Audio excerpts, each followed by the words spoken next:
Shalom, damai sejahtera untuk semua umat Tuhan.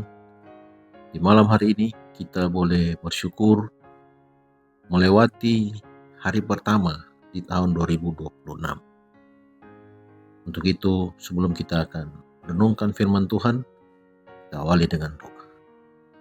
Bapa kami di surga, kami bersyukur oleh karena besarlah kasih sayang Tuhan bagi kehidupan kami, yang sudah memelihara kehidupan kami sampai pada tahun yang baru ini. Terima kasih Tuhan, kesempatan kami boleh merenungkan lagi firman. Kami memohon Kau hadir bersama dengan kami, membuka hati pikiran kami, agar kami boleh mengerti makna dari firman. Ini doa kami dalam nama Yesus Kristus kami sudah berdoa. Amin. Judul renungan malam ini, untuk orang-orang awam. Ayat renungan diambil dari kitab Yohanes pasal 6 ayat 63. Firman Tuhan berkata, "Perkataan-perkataan yang kukatakan kepadamu adalah roh dan hidup." Alkitab ditulis bukan hanya untuk kaum cendekiawan.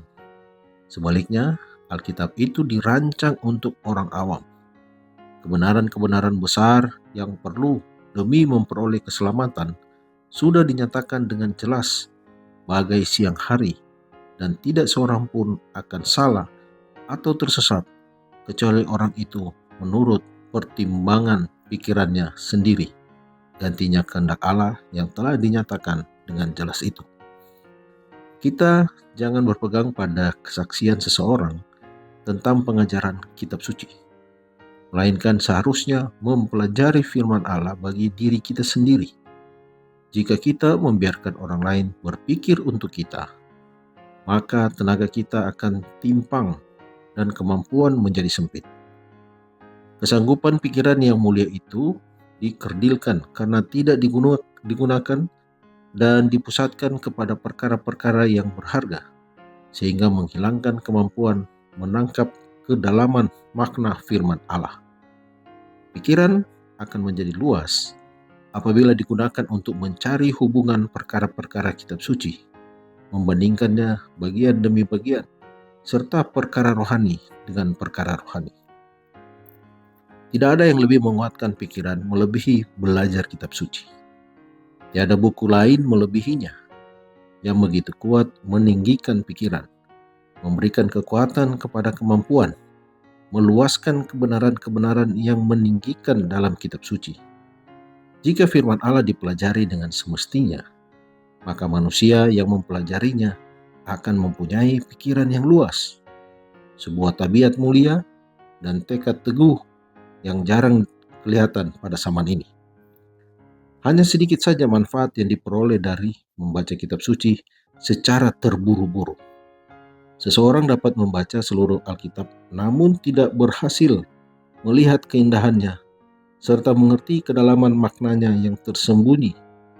Satu bagian yang pendek yang dipelajari sampai maknanya jelas kepada pikiran dan hubungannya dengan rencana keselamatan, itu lebih bernilai daripada membaca beberapa pasal tanpa tujuan tertentu serta tiada pengajaran positif yang diperolehnya.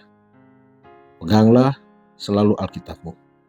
Kalau Anda mempunyai kesempatan, bacalah. Tanamkan ayat-ayat Alkitab itu dalam pikiranmu. Meski Anda berjalan di jalan, Anda dapat membaca satu bagian dan merenungkannya. Dengan demikian, memasukkan ke dalam pikiran. Kita tidak akan dapat memperoleh akal budi tanpa perhatian yang sungguh-sungguh disertai belajar dengan doa yang tekun. Harus diadakan penyelidikan yang hati-hati disertai perhatian dan doa yang tekun. Jangan pernah Alkitab dipelajari tanpa berdoa. Sebelum membuka halaman-halaman, kita harus memohon terang dari Roh Kudus, dan penerangan itu memang akan diberikan. Dikutip dari buku Kebahagiaan Sejati, halaman 99 sampai 102. Mari berdoa. Tuhan di surga, kami naikkan puji syukur karena malam hari ini kami boleh merenungkan lagi firman Tuhan. Ajarlah kami Tuhan untuk belajar meluangkan waktu sejenak, mengerti akan firman Tuhan. Biarlah ini boleh kami bawa terus. Kami luangkan waktu untuk membaca kitab suci, menghafal ayat-ayat firman-Mu, sehingga iman kami boleh dikuatkan, menyiapkan hati kami menanti kedatang-Mu yang tidak lama lagi. Terima kasih Tuhan untuk Alkitab yang Engkau telah berikan bagi kami. Ini doa kami di dalam nama Yesus Kristus. Kami sudah berdoa. Amin. Selamat malam, selamat beristirahat. Tuhan Yesus memberkati.